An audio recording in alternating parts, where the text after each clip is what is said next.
Frères et sœurs, bonsoir. Je m'appelle Philippe et je vais vous raconter mon témoignage de la façon dans laquelle je suis venu à Dieu. J'ai 54 ans, je suis venu au Seigneur à 46 ans et voici la façon dont je suis venu au Seigneur. Je suis marié, j'ai 6 enfants et avant d'être au Seigneur, j'ai été une personne qui a perdu sa mère très jeune. Ma mère avait 26 ans. Mon père a signé un acte d'abandon, s'est déchargé de sa paternité. Je me suis retrouvé à l'orphelinat à l'âge de 5 ans et demi. Et dans ces orphelinats, je ne vais pas vous raconter tous les détails, mais sachez une chose, c'est que j'ai subi beaucoup de choses telles que pédophilie et tout ça. Et après, j'ai une grand-mère qui a voulu me reprendre, celle du côté de ma mère, et qui m'a repris chez elle. Mais ma vie était très dure parce qu'étant un enfant d'orphelinat, j'étais très turbulent, très perturbé. Et ma grand-mère est une personne qui a connu la guerre, et qui a connu la faim, la soif, d'où le mari a été déporté par les Allemands, prisonnier. Elle s'est retrouvée seule et je pense qu'elle a eu énormément de frustration suite à cette guerre, de colère, d'amertume. Et lorsqu'elle m'a repris, elle a reproché à mon père la mort le décès de sa fille, donc de ma mère, parce que mon père battait beaucoup ma mère, pour un oui ou pour un non. Et ma mère, il faut savoir qu'elle est décédée d'une embolie. En gros, le vendredi soir, elle s'est plainte, après le deuxième accouchement, celui de mon frère, qui avait 4 jours, elle s'est plainte qu'elle avait mal à la jambe. Les médecins ont dit on verra ça lundi. Et elle est décédée d'une embolie pulmonaire, suite à une phlébite, évidemment. Donc ça fait que je me suis retrouvé dans cet orphelinat. Ma grand-mère a voulu me récupérer. Quand elle m'a récupéré, comme je ressemblais beaucoup à mon père physiquement, elle a transcrit toute sa haine sur moi. Et je vous dis pas l'enfance que j'ai eue, je passe les détails. Et je lui ai pardonné et que Dieu la reçoive dans son royaume. Suite à cela, je me suis retrouvé à la rue. J'ai volé, j'ai braqué, j'ai trompé les gens, profité des faibles, menti, bu, j'ai fait la fête, j'ai forniqué. Enfin, on peut me mettre tout sur le dos, je vous l'accorde. Et ensuite, pour échapper à cela, je me suis dit, il faut que je m'impose une discipline pour pas sombrer plus loin. Et donc, je me suis engagé dans la Légion étrangère en 1989. J'avais 20 ans. J'ai fait mon instruction à Castelnaudary. J'étais très bon dans mon groupe. Et suite à cela, j'ai été envoyé en régiment au 3e REI en Guyane, où j'ai connu la drogue, parce qu'elle n'est pas chère là-bas, où j'ai connu ce qu'un être humain a de plus mauvais en soi. J'ai vu tellement de choses, je vous passe les détails aussi, que je me suis dit, mais mon rôle n'est pas ici. Donc j'étais bon en sport, j'étais bon en compagnie de combat, mais psychologiquement j'étais atteint et ça a joué contre moi. Et du coup, je me suis retrouvé éjecté de la Légion pour raison médicale parce que on peut dire oui, j'étais traumatisé. J'ai eu un traumatisme assez important qui a joué sur ma santé dans le sens que ça m'a provoqué des tétanies et des douleurs musculaires suite au stress que j'avais. Donc du coup, je me suis retrouvé encore à la rue et sans l'aide de personne. J'ai été recruté dans la scientologie. Je me suis aperçu que c'était une secte et du coup, j'en suis sorti. D'où avec une femme que j'ai connue là-bas, qui est devenue mon épouse, avec qui j'ai eu mon premier enfant. Et comme j'étais quelqu'un de violent, de colérique et que je volais beaucoup et tout ça, mon épouse elle le supportait très mal. Ensuite, elle est tombée malade. Elle a été déclarée bipolaire, maniaco-dépressive grave. Et elle savait plus ce qu'elle faisait. Donc du coup, elle a été internée. J'ai voulu la suivre, rester avec elle, même si elle voulait plus de moi, parce que dans sa maladie, elle savait plus ce qu'elle faisait. Je l'ai accompagnée jusqu'au bout. Et quand elle est sortie, elle a divorcé et elle est partie. Elle a refait sa vie. Et que Dieu lui pardonne aussi. Je lui en veux pas. Nous sommes restés en bon contact, mais elle est malade. Ensuite, j'ai connu une autre femme, bon bref, avec qui j'ai eu un autre enfant. Cette femme a sombré dans la drogue très dure. Ça n'a pas été, je suis parti aussi. Bon bref, ma vie était un échec. J'étais vraiment pas bien du tout. Après, j'ai rencontré ma 3e épouse avec qui je suis toujours maintenant. Nous habitons dans le Lot-et-Garonne, dans un petit village. Et je jouais beaucoup aux jeux vidéo, je continuais à boire, j'avais arrêté mes vols et tout ça parce que bon, j'avais des enfants et je voulais pas aller en prison avec des enfants, puis la prison m'a suffi. J'ai été deux fois, ça m'a suffi. Et j'ai compris que ma place n'était pas là. Mais par contre, j'étais toujours plein de haine, plein de colère. J'étais raciste, je n'aimais pas les gens de couleur. Je ne supportais déjà même pas mes propres voisins, ni même moi-même, et encore moins mon épouse. Et donc, dans cette violence dans laquelle j'étais dans mon couple, parce que j'étais quelqu'un qui buvait, qui, quand ça allait trop loin, j'ai levé la main sur ma femme. Et ma femme en a eu marre, a décidé d'avoir une relation extra-conjugale avec une autre personne, et je ne le savais pas. Tout homme jaloux, tout homme méchant comme j'étais, j'avais toujours dit à ma femme, si tu me trompes un jour, je te tuerai. C'est ce que je disais. Ces paroles étaient vraiment lourdes de conséquences. Et un jour, lorsque je jouais aux jeux vidéo, dans mon esprit, je ne sais pas pourquoi, une petite voix m'a dit, ta femme te trompe, va voir, tape sur internet son nom et tu trouveras. Je ne sais pas à qui attribuer cela, de toute façon je ne veux pas le savoir. Mais en tout cas, quand j'ai tapé son nom sur Google, j'ai trouvé un site Facebook que je ne connaissais pas. J'ai rentré un code que je connaissais comme ça, qu'on mettait souvent en commun. Et ma femme m'a assuré après que c'était pas ce code-là. Mais bon, le Facebook s'est ouvert et là, j'ai vu qu'elle avait une relation avec un parent d'élève qui était dans notre village. Et là, une colère énorme s'est prise de moi. Devant le fait accompli, j'ai appelé ma femme. Je l'ai fait sortir de la chambre en lui criant dessus. Et je lui ai demandé tout simplement, est-ce que tu me trompes? Elle m'a dit non, parce qu'elle avait peur de moi, c'était évident. Elle avait raison d'avoir peur de moi. Et quand je lui ai montré les pages du Facebook où elle écrivait je t'aime à son amant et qu'elle me dénigrait, qu'elle souhaitait ma mort et qu'elle priait pour que je meure, mais elle n'était pas croyante. Hein. Mais on a tous prié Dieu à un moment donné, même si on n'était pas forcément à Dieu à un moment donné dans notre vie. C'est marrant quand même ça. Et je lui ai exposé, et là, elle s'est dit en elle-même, cette fois-ci c'est fini pour moi. Elle m'a dit, j'ai prié en moi-même parce que je savais que j'allais mourir, parce que mon mari m'avait toujours dit qu'il me tuerait si je le trompais, et elle a cru que j'allais le faire.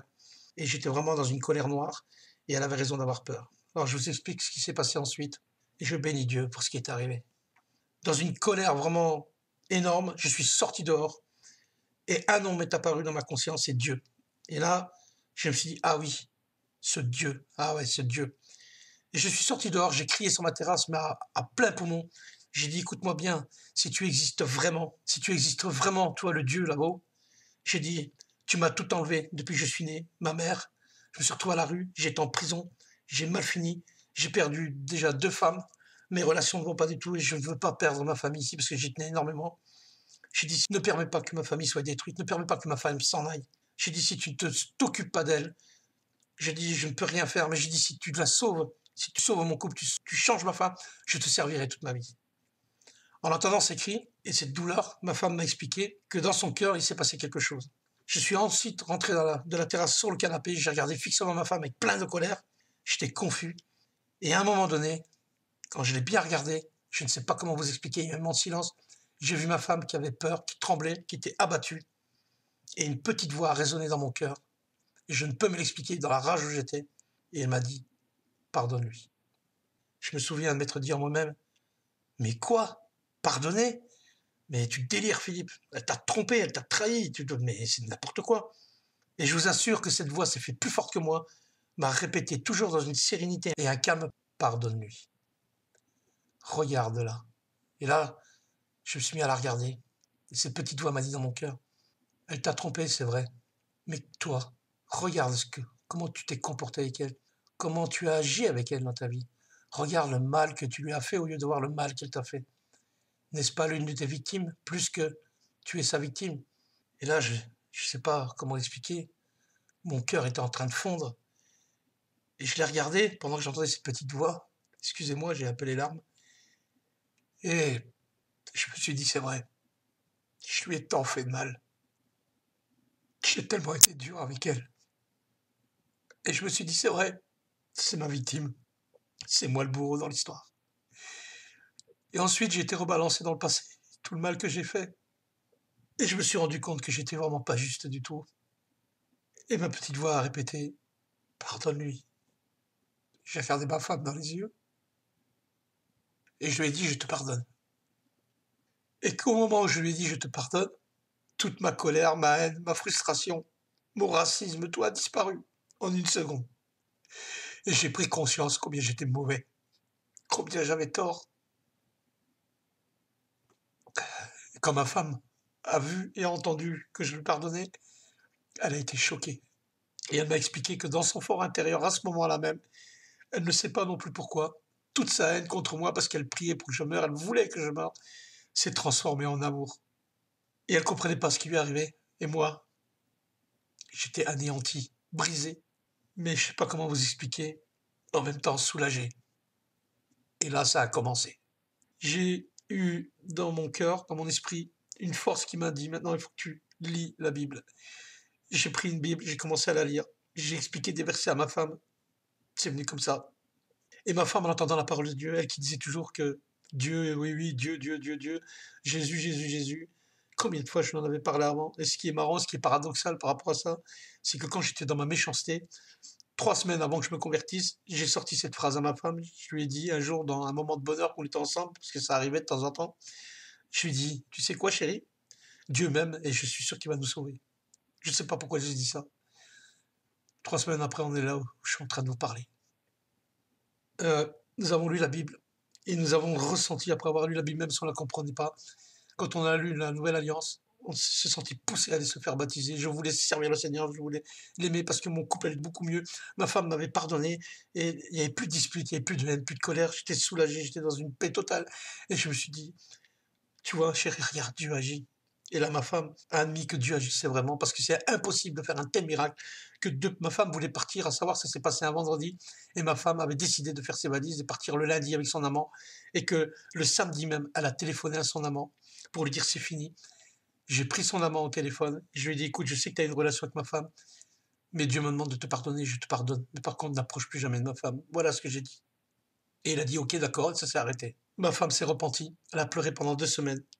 Mais moi, j'arrivais pas à pleurer, enfin, pas sur le coup, mais on a été se baptiser, et après le baptême, tout allait bien, c'était merveilleux, on chantait, on louait, j'étais content d'aller dans l'église, tout était pur, tout était nouveau pour moi, et je voyais tout avec mes yeux de pureté. J'avais de la compassion pour des personnes arabes, pour des personnes noires, pour des personnes chinoises, pour mon voisin, pour ma femme. Jamais j'avais eu cette compassion-là. Pourquoi je ne comprenais pas quand je regardais une personne, j'étais triste pour elle de l'avoir d'être dans cet état sans Dieu. Et je voulais partager ma joie avec eux, je voulais leur faire comprendre que le salut existe et que Dieu est bien vivant. Et j'ai crié à tout pour mon Dieu, Dieu m'a changé, Dieu même mes voisins ont été voir ma femme, on dit mais qu'est-ce qui arrive avec ton mari? Il gueule plus, il rouspète plus, il a plus cette méchanceté, il a changé. Qu'est-ce qui arrive? Et ma femme l'a expliqué, elle a dit mais c'est Dieu qui l'a changé. Et les voisins rigolaient. Puis un jour, j'étais dans ma salle de bain, parce que je prie souvent dans ma salle de bain. J'ai dit Seigneur, c'est pas juste. Quand tu étais sur terre, les gens pouvaient mettre sa tête sur ta poitrine, et j'aurais tant aimé être à sa place parce que tu le consolais, et les disciples pouvaient te toucher. Et je suis sûr qu'avec l'amour que tu avais, c'est peut-être pas écrit dans la parole, mais combien de fois tu as dû en prendre dans tes bras pour les réconforter, les cajoler, leur regarder avec ton regard si doux, plein d'amour. Je suis sûr que l'un de tes regards pouvait nous combler et nous restaurer immédiatement. Je dis, j'aimerais tant connaître ça. Et je fais cette prière de tout mon cœur. Une semaine après, environ, je me suis endormi un soir. Je plaisantais avec ma femme. Je dis, oh, le Seigneur va bientôt revenir. Je disais si je pouvais le rencontrer. Et je disais ça dans un ton un peu de joie, mais en même temps, je me disais, oh, il viendra pas. Mais j'en avais envie. Je me suis endormi et là, j'ai fait un songe. Je me suis retrouvé dans une belle maison, en haut. Je sais pas, enfin, c'était en haut sûrement. Je ne sais pas en fait. En tout cas, c'est sûr, c'était en esprit parce que mon corps était toujours bien présent. J'étais dans une belle maison et il y avait plein de personnes habillées en blanc, de toutes sortes, des femmes, des hommes, qui étaient dans la joie, dans la paix, qui chantaient, qui louaient. Et j'ai vu ma femme dans une espèce de pièce, une chambre, qui hurlait, qui criait de joie. Alléluia, gloire à Dieu, loué soit le Seigneur. Ma femme, vous vous rendez compte, dans mon songe. Et je me dis, mais je me rappelle, je me suis dit, mais qu'est-ce qu'elle fait là? Et puis j'étais un peu encore dans mon orgueil d'humain. Et j'étais là, je mettais un peu le désordre avec ma façon d'agir. Et là, j'ai vu une personne venir face à moi, avec une couronne sur la tête, un habit précieux et délivré d'or, des cheveux très bien soignés et une barbe bien taillée. Et des yeux, je me souviendrai toujours, des yeux perçants. Mais quand je vous dis des yeux perçants, qui étaient remplis de justice, mais en même temps d'amour. Je ne sais pas comment vous expliquer ça. Un agneau et un lion, en fait. Comme une sévérité, mais pas une sévérité d'homme, une personne extrêmement juste, on ne pouvait rien cacher devant elle. Et je me souviens, quand je suis tombé face à elle, il m'a regardé, je suis sûr que c'est le Seigneur Jésus. Il m'a regardé et tous mes péchés se sont bien sortis de ma bouche involontairement. Ce n'est pas moi qui contrôlais. Ça sortait. J'ai commis l'adultère, j'étais un voleur, j'ai menti, j'ai fait ça, j'ai profité des faibles. Je sortais tout. Je ne peux pas m'empêcher de sortir ça. Et je me souviens que je me suis dit en moi-même dans ce songe, oh, je suis foutu, je suis condamné.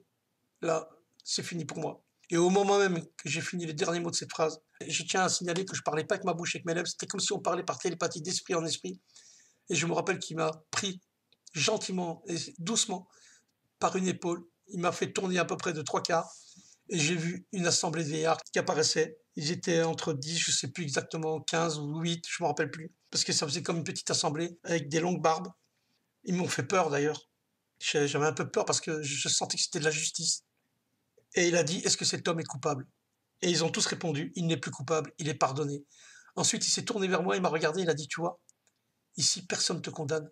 Et je ne te condamne pas. Tu es pardonné, mais maintenant, il y a deux solutions. Ou tu restes avec moi, ou tu es libre de partir.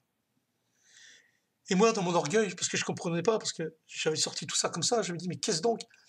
Je me suis tourné, j'ai dit, je m'en vais. Et je commençais à marcher vers la sortie, mais il n'y avait pas de sortie en réalité. Mais je savais que je m'en allais vers un chemin. Je prenais ce chemin qui amenait une sortie dont je ne voyais pas les portes. Je marchais, il me suivait, il était à côté de moi. Il ne disait rien. Et je continuais à déballer mes péchés. Et je continuais à sortir toute ma rancœur. Et plus j'avançais vers la fin, plus tout partait. Ma rancœur, mes colères, mes amertumes, ça partait. Et quand je suis arrivé au bout du chemin, je savais que je devais prendre ma décision. Je me suis dit, mais si je sors d'ici, je vais mourir. Je suis mort si je sors d'ici. Et je me suis tourné vers lui, je suis désolé. À chaque fois que j'arrive à ce passage, c'est dur. Je lui ai dit, Seigneur, parce que je savais que c'est le Seigneur. J'ai dit, prends-moi dans tes bras, j'ai besoin de ton amour. Et vous savez ce qu'il a fait? Il m'a serré dans ses bras. Et je me suis senti tout petit comme un bébé, comme si j'étais un enfant. Et cet amour m'a percé le cœur. Je ne peux pas expliquer cet amour. Aucun humain peut donner un amour comme ça. Ça m'a percé le cœur, à un tel point que j'en suis tombé dans la renverse en pleurant. Et j'ai dit, je te suis. Et là, je me suis réveillé, j'étais en pleurs dans mon lit. Ma femme a été choquée, elle m'a dit, qu'est-ce qui se passe, chérie, qu'est-ce qui t'arrive? J'ai dit, j'ai vu le Seigneur, c'est sûr. Et je lui ai tout raconté, elle s'est mise à pleurer aussi. Et j'ai compris que c'était le Seigneur. Pendant 2 jours, j'ai pleuré. Et je lui ai dit, comment j'ai pu être comme ça? Comment pouvons-nous être ingrats envers un tel Seigneur? Comment pouvons-nous mettre son nom de côté avec un homme qui est Dieu, qui nous aime tellement lorsque nous nous tournons vers lui? Je vous pose la question, frères et sœurs. Comment pouvez-vous dire oui à Jésus et vous détourner de lui, de par la chair, or qu'il est si bon, si juste?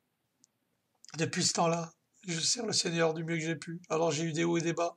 J'ai traversé une période de plus de 4 ans de tempête et de désert parce que mon comportement, au tout début, on était feu et tout flamme. Après, suite aux blessures de certains frères et sœurs, ça m'a fait du mal.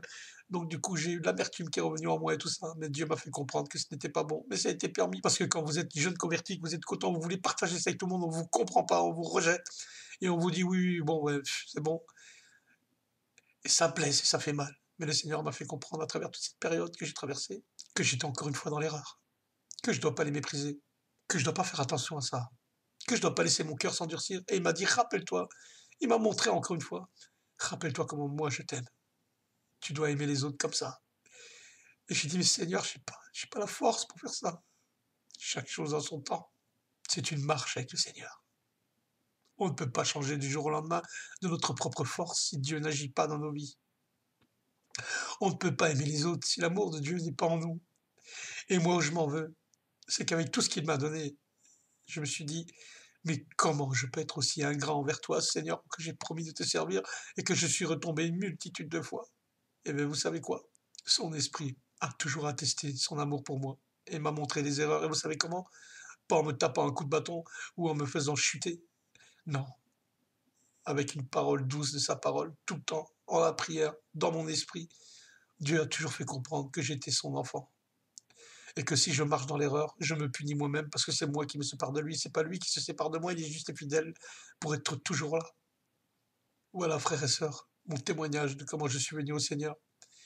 Et je vous le dis à tous, les véritables et sincères fidèles en Christ, les vraies brebis, ne soyons pas ingrats envers notre Seigneur. Ne perdons pas ce premier amour, encore en témoignant maintenant aujourd'hui.